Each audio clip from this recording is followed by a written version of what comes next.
So we're looking for different like biomarkers of meditation practice, right? And one of the things that exists right now is a lot of the studies, particularly of people who have a very deep practice, are cross-sectional, not longitudinal. So what that means is that, so you know what that means. So you have like a group of deep practitioners, you have a matched control group, and they're matched on like age and hopefully lifestyle factors, but it's hard. Like a lot of meditators are vegetarians and they get Right. really good sleep and like It comes with a whole package. it's a whole life. Yeah, exactly.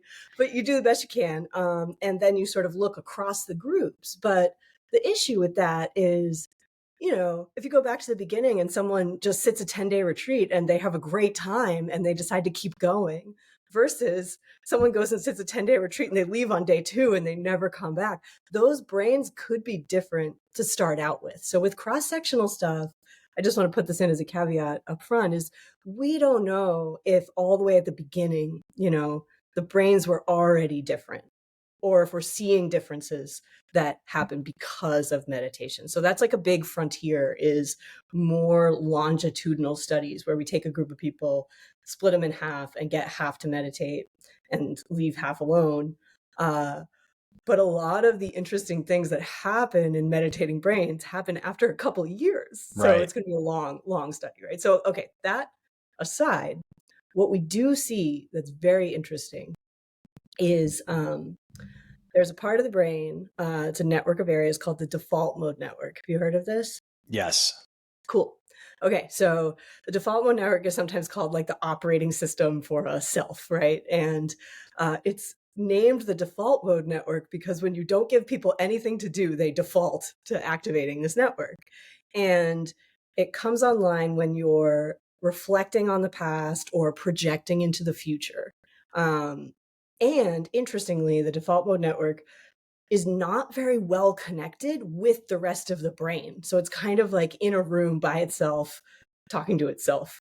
And it's in a relationship that you can sort of think of as competitive with the parts of the brain that process the world. So when you have attention networks that are active and you're sort of like looking out into the world, the default mode network gets quieter. And then when you're thinking about your own experience, the default mode network gets louder and the other parts of the brain that process the world get quieter. And we know a couple of interesting things that happen with this relationship in meditation. First of all, and this is work out of NYU that David Heeger and Zoran Josipovic did, when you do focused attention meditation, those networks stay separate. But when you do non-dual meditation, they come into correlation with one another.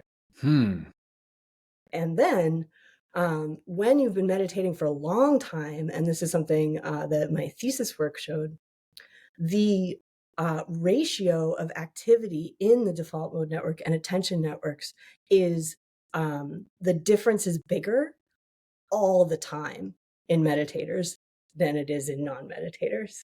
So when you're supposed to be paying attention and you've meditated a lot, you stay in attention networks in the brain and you deactivate the default mode network.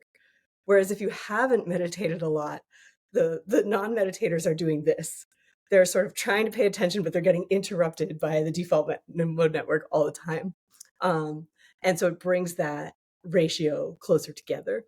And that difference between kind of baseline level of activity in the default mode network versus attention networks predicts all sorts of things. It predicts healthy aging. It predicts good emotional regulation. So there are all sorts of positive life outcomes that are associated with this difference between attention network and default mode network. And again, importantly, we don't know if the meditators started out that way in the first place. So we got to find that out. But if meditation is actually changing that, then that's a really useful metric, like a bio signal that we can use to assess how someone's practice is going. Interesting. So thank you for checking out this clip. If you want to see the full episode, you can do so by going up here. I hope you have a wonderful day.